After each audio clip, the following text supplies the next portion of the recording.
So with the game being released after a week at least, I've been going over Watch Dogs 2 lately, trying to get a feel of it and see how it's playing out. And it's turning out pretty well. A lot of people might disagree with me, but that's just their opinion. I have my own, so there's that.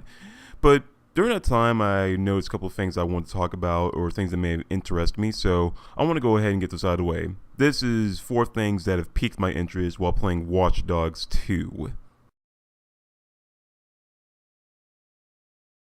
Very similar to the Eagle Vision technique or mechanic from the Assassin's Creed series, net hacking is basically looking from a hacker's point of view, highlighting certain things that they want to be aware of, such as enemies that equal red, blue equaling hackable objects, orange, gold equaling objectives that need to be reached, or purple to indicate online sessions, things related to the seamless multiplayer within the game.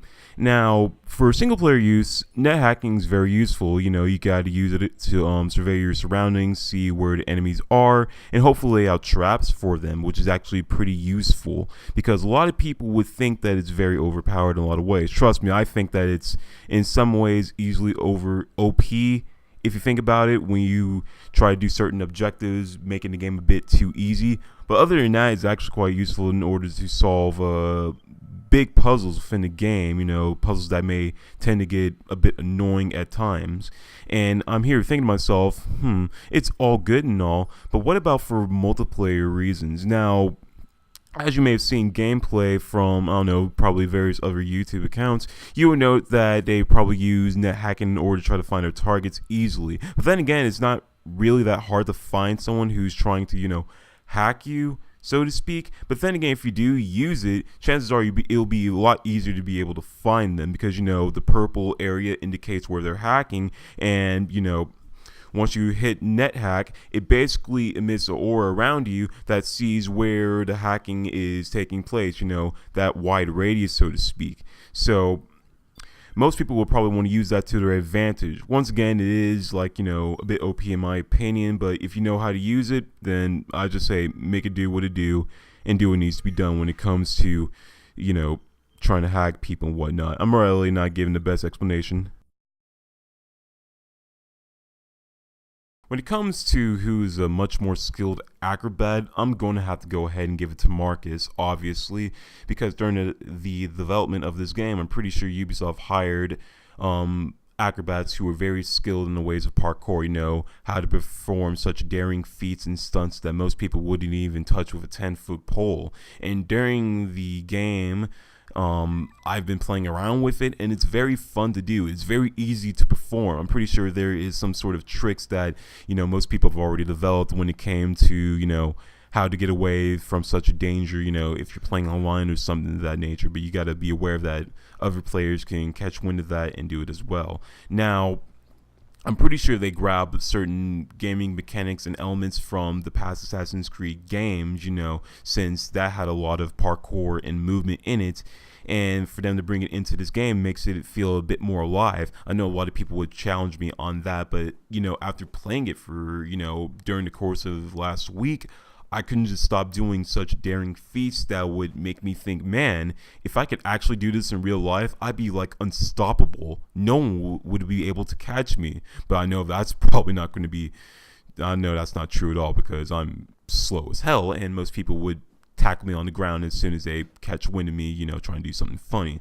But when it comes to who's the much more better skill acrobat, once again, I think Marcus, wins this because Aiden can only perform such daring movements in Watch Dogs, jumping off certain buildings while taking critical damage, so to speak, vaulting over vaulting over vents or, any obstacles, cars that were in his way and being able to kick off buildings in order to jump over fences with such ease. Marcus could do the same thing, except in this case, he can actually flip over them with ease. And, because let's just put it like this. Marcus is much more toned and younger, I guess you could say, than Aiden. But even then, I'm pretty sure Aiden still got the moves. And if he wanted to, he can put all of his energy into, jumping over buildings with such ease in all that nature. I'm really bad at making commentary such as this, so let's just go ahead and go into the next section, alright? One of my favorite mechanics within the whole game, the whole series as a whole, would have to be the takedown animations that are shown within the game and how you can perform them. It's very awesome, and it feels as though it takes a lot of skill and such finesse to pull it off, in daring moments where you're being shot at, but you're just like, oh, screw it, I want to do something to this guy and humiliate him in a way that most people would never do. And it's just so funny to perform. Just like in the previous installment with Aiden and his baton, or T-Bone with his wrench and taser, Marcus has his own set of takedown animations with his melee weapon, the Thunderball, the weird thing that most people would think is a yo-yo, but it's actually an 8-ball hooked up to a rope. And I'm not gonna lie, I'm pretty sure he has a lot more animations than Aiden and T-Bone has. Not combined, however, but just certain animations that are not typically hard to pull off. But the one thing that etched me within this game is that the gun takedowns are not implemented in here, and it just makes me sad because that was actually one of the coolest things I saw within the previous Watch Dogs game. I mean, there's nothing better than being able to execute your enemy at point blank range when they're coming at you with a gun. It was just hilarious, really, to shoot them right in the stomach, then tip them over, then proceed to shoot them right in the skull. Like, people would think that I'm very crazy and psychotic over it, but it was just a cool animation. I'm pretty sure a lot of people would love to see that in the game. But then again, I'm pretty sure there had to be some things that had to be changed within the game because, the previous Watch Dogs was almost like, a test game. You're testing the waters with it. You want to see how most people will react to it. And, some people liked it, some people don't. Some people loved it, some people ignored it, and all that sort of thing. But to me, it was cool, to say the least. And for those wondering, I will be doing a takedown video. All I have to do is just count how many animations there are, and hopefully this time not miss any kind of animation, because I'm not gonna lie, I did miss a couple in my previous Watch Dogs takedown animation, and it was just insane. But funny thing is, though, air takedowns and vault takedowns are still a thing in here, although it's much more harder to perform. The final segment that I wanted to go over would be the weapons and crafting, so to speak, in this game.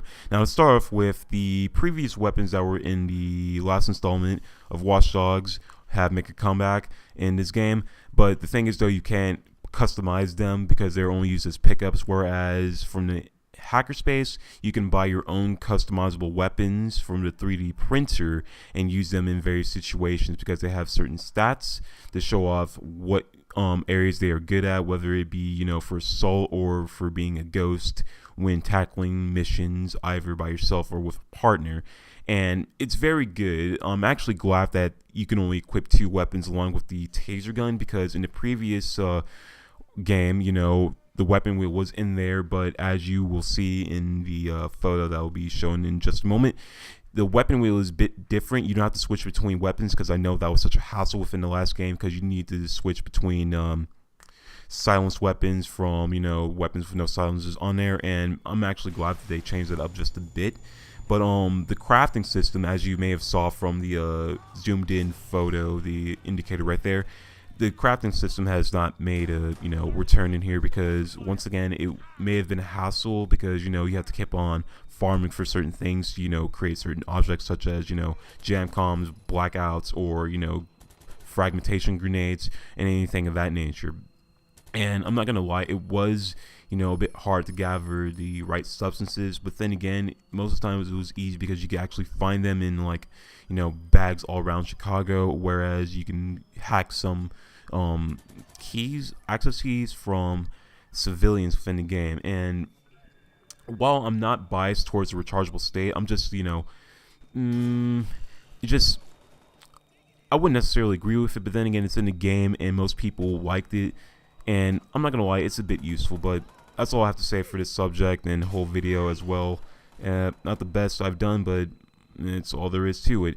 Hope you guys enjoyed the video. Leave any comments you have for this specifically. Love you all, and peace.